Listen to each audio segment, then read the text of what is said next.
Hello everyone, welcome to my channel, and especially to those of you that just came out from the Nigerian Law School. Welcome! I'm hoping your exams were fine. I mean, my interactions with some of you show that the exam was good. Like, you people killed this exam. Like, you people killed the exam. I'm so happy for you. Welcome back home. As the title suggests, I just want to talk about some of the feelings you may be having after law school exam. So now you have stepped your feet into the so-called mighty bar exam hall and you know what it looks like. So I'm sure now you can gauge in your mind why the exam is regarded as it is regarded, you know. So I'm happy for you guys. Welcome back. So how was the exam? Let me hear comments in the comment section. How did it go? Which course was your hardest or easiest? Was there any surprise? Because I know that generally people said there were no surprises as it was in my set. So mostly what you read came out, and I'm very happy for you guys. So this is now talking about the next stage of your life. Where are we going from here? You know, what's the next thing? I mean, before we talk about the next thing, let's talk about how you're feeling. How are you feeling right now? How are you now that you're back, you're home? How are you feeling? You know, are you scared, frightened, disturbed? I mean, there is something called PTSD, like Law School PTSD, and it is not even a lie. It is real. I mean, I had this PTSD thing after law school.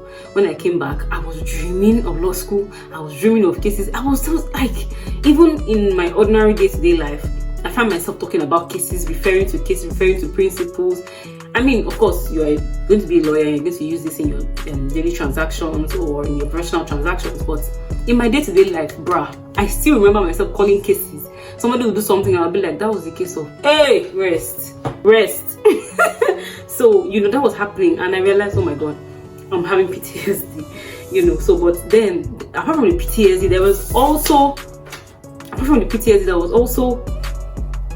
a tiredness that came with it. And some of you have said that because you're so used, in the past 1 year, you have been so used to this day-to-day bustling life. You're up and down, you're up every morning, every day, you're doing something. And now you're back home and you're waiting for your results and waiting for the next step.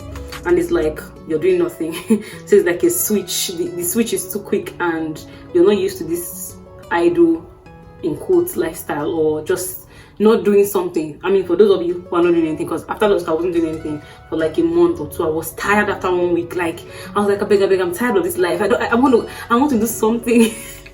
This was me that was tired of law school though, but now being home I was tired also, and that happens. It's not just you don't feel alone, you're tired, you feel like, where am I going next? If you're just tired, okay. So what I would ordinarily advise you at this time is not to focus on how you feel. There are steps you need to actually take at this point towards your future. Some of you who have been applying to law firms already, yes, you really need to get on that. So like, if you're applying to law firms, like maybe you've already served NYSC, or those of you who want to serve NYSC, it's the same. You still need to be applying to law firms because you can actually like merge your law firm thing with the NYSC thing, or like try to secure a space first, like there, because usually corporate lawyers, how do they work? They work in law firms, they work in Ministry of Justice, you know, and all of that. So you need to be applying. You need to be applying. I know people that apply to up to 30 firms at the time.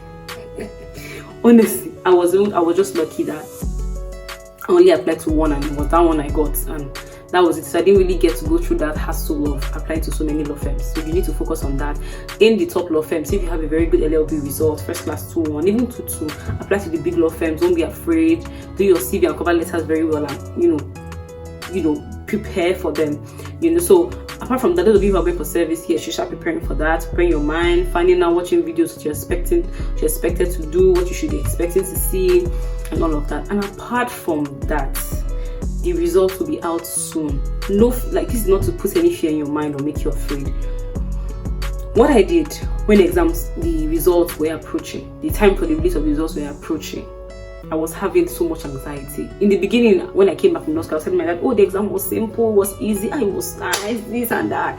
1 week, 2 weeks, 3 weeks into the holiday, when I was already getting tired, and I began to think, are you sure that exam really are you sure that exam was very fine? Like, I was now thinking of my mistakes. I began to remember and realize my mistakes in the examination. It became so apparent to me because it's just not your fault. It's just a normal human feeling. Once something is approaching, you begin to anticipate it so much, and then there's so many thoughts flying in your mind. You know, I began to think, oh my God, are you sure I can make this first class? Are you sure that mistake is not too big? You know, I began to think so much. I was just thinking so much. And some of you may be feeling like that right now. Thinking is not going to help you. stop thinking and start acting. By acting, what do I really mean? I mean, start praying. Yes, praying. I honestly was praying for my results. I set alarms every day for 1 p.m. that reminded me to pray for my bad results. In fact, I could even be like somewhere in an office. Like I remember I started law firm at the time. I started at some point after the holiday, waiting for the results. I had started with law firm. So even in the office, by 1 o'clock, my alarm rings. It's time to pray. I go into the bathroom. I go to the back. I go outside. I go somewhere. At least 2 minutes, 1 minute, 5 minutes to pray for my bad result. I'm telling you, man, like, I realized that I couldn't just leave this thing to chance to say, oh, I've done my best, I've done my own. It's not over until it's over. And it's only over when the results have landed in your system or in your phone or you have seen it with your eyes. Do you understand? So there is still a lot you can do, which is praying for your bad results. You can sow seeds. I remember I still sowed seeds. You do whatever you can, like, to prepare your heart and mind. I remember even at a point I was saying, I prayed and said, God, even if I don't get this first class and I get it to 1, I'll be heartbroken, but just give me the strength to accept it. That is your will for me. And I know that I've done my best. There's nothing else I could have done, But then again, I said, Father, I'm still believing that it's still possible and it will still happen and all of that. But I prayed, honestly prepared my mind. In fact, I had drawn, I told you about this power of imagination thing. Like I had imagined already getting this first class, and in fact, I prepared the way I would look at my result. I prepared in my mind the day the result to come out. This is how I would look at this, what I would do. I prepared everything. I imagined everything in my mind already. The only thing I did not imagine was by the time the result will come out, I will be in NYC camp. So the way I arranged my mind was not how it happened to my sister or my brothers. However, the result came out to be what I wanted, and glory to God. So you may be in NYC camp when your results will come out. You may be anywhere where your results will come out, but you have to prepare your mind. Pray. It's not over. Don't stop praying. If you've been praying since, don't stop praying. Pray for those scripts to enter the hands of lenient people, lenient markers, kind people, not someone who has anger issues or someone who will not be in a good mood while marking your scripts and all of that. You may have made some mistakes. They should be lenient. Pray for leniency, that the mistakes will not be too much to cost you the marks that you are trying to get. Do you understand? So it's important that you do that. So instead of focusing your energy on worrying, thinking about your mistakes, focus your energy on praying for your results and on the next steps for your life. Do you understand? Think about it. Do you want to, is it service next? Is it law firm next? Start applying, start putting out applications, start structuring your LinkedIn page. That's very important for you. So, because structure your career profile. So like if you're intending to go into this law firm, find out about them, start researching about them, ask people like me who work in those kind of law firms questions about them. Ask anybody who works there, who has an experience there. How does it go? How does it work? I can tell you for a fact that it is literally law school. I thought law school was the hardest thing or was the most stressful thing that could happen to me.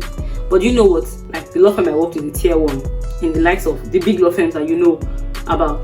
That law firm said, you think law school was hard? Hold my cup. This firm showed me shaky. The stress I went through in that place, I can't even explain it. So if you're aiming to go into a tier 1 law firm, a big law firm, just know. And of course, remuneration is good there. One of the things that attracts people, apart from the kind of industry experts you meet and exposure, the remuneration is also what people go after, which is very important. But know ye that the amount of stress that you're gonna see, especially as a year 1 lawyer, it's not in this world. I don't know, maybe everybody was stressed, but I think I was mine was just extraordinary because I don't even know why. I really can't place my finger on why, but I guess that's a discussion for another day about law firms. Maybe I'll have a vlog on that and talk about that, but for now, I'm just trying to encourage you. Please don't be dismayed. Don't let your mind begin to say, even if it's 2-1, I'll manage. Even if it's 2-2, even if it's class, I'll manage. Don't do that. Don't reduce your expectations because of anxiety and fear. I remember before our results came out, someone told us, a senior colleague said, don't begin to pray, oh God, even if it's 2-2, I'll manage. Don't say that. Stick with your goal and keep your hopes high. Keep your prayers high as well, and just be calm, right? There's no need to overdo anything. There's no need to just be hopeful and prayerful for your results because you've worked hard for this and nobody wants to go back to that place a second time. If you're not going as a lecturer, if you're not going there to go and visit somebody, you don't want to go there a second time. It's not funny. And you know, because you've been there. And if you've not been to law school and you're watching this video, it's interesting and lovely, and it's a great part of your journey in life. But it's not somewhere you want to go twice. It's not something you want to repeat. No, it's not. It's not the university. No, it's not. So I really encourage you guys, and I wish you the best. I'm here sitting and waiting for juicy news of your results when they come out. And I'll be expecting good news. I'm praying for you people. Like, I'm praying for you that your results will come out and to give you so much joy and happiness. I can't wait to see all of you called to the bar. I can't wait to see you in your wigs and gowns and your photo shoots and blah blah. Oh my god. Another thing you should even be doing right now is gathering money for the call to the bar. If when the results come out, you're not going to have so much time to pay for the call to the bar. You probably have 2-3 weeks or so. So be gathering money now for the call to the bar, because it's actually quite expensive. You pay for call to bar fees. You do this, you do that. You go for clearance. You go to Abuja. You have to find somewhere to stay. They may let you stay in school campus, because I remember I got the chance to stay in school campus. You can pay or something like that. But I stay with my friend Lillian. Hi, shout out Lillian. So so you need to be preparing for that. You buy your wig and gown, which is quite expensive. I know you already started seeing those ads in law school campus, right? So you do your photo shoot, you do this, you cook if you want, you do jatters and all of those beautiful things, because it's important. Like, it's worth celebrating. So be thinking about putting resources together, not thinking about whether you fail or pass. Don't do that. Pray for your results. Then focus on your next step in life. Focus on service. Focus on getting money, to put resources together for your call to the bar. That is, I think, January next year or thereabouts. So you guys, yes, I'll keep doing videos that I believe will be relevant to you. Perhaps the next video I'm going to do will be on law firms, right? Then I think part of just giving you ideas on what to expect when you get in there, because I know people who have started applying to law firms already, and nothing could have prepared me for what I saw.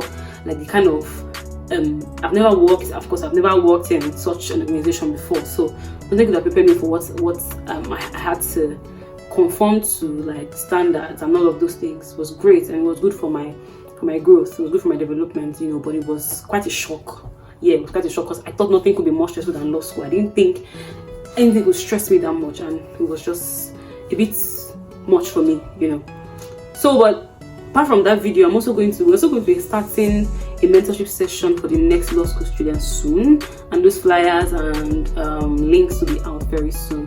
But if you know any persons who are going to law school next year, please connect them to this channel, so that maybe they can connect. And the flyers will be out anyway, even on YouTube. I just so that they can connect somehow to the program and benefit from the pre-law school bootcamp that we're doing. So we're getting people from different all 6 campuses except Port Harcourt, because Port Harcourt just started this year. So we're getting people from all 6 campuses who can talk to you about what's happening in various campuses and what to expect. So you get to know whatever campus you are thrown to, you get to hear from someone who has been there, right? And so that's what that's going to be about. So, but in the meantime, please take it easy. Don't fret. Stop being afraid. Just focus on the next thing. Prayerfully, hoping for the best. And I know the best is going to be reserved for all of you. Have no fear. You are going to pass the exam. You have nothing to fear, right? So I'll see you in my very next video. Have a wonderful day. Bye.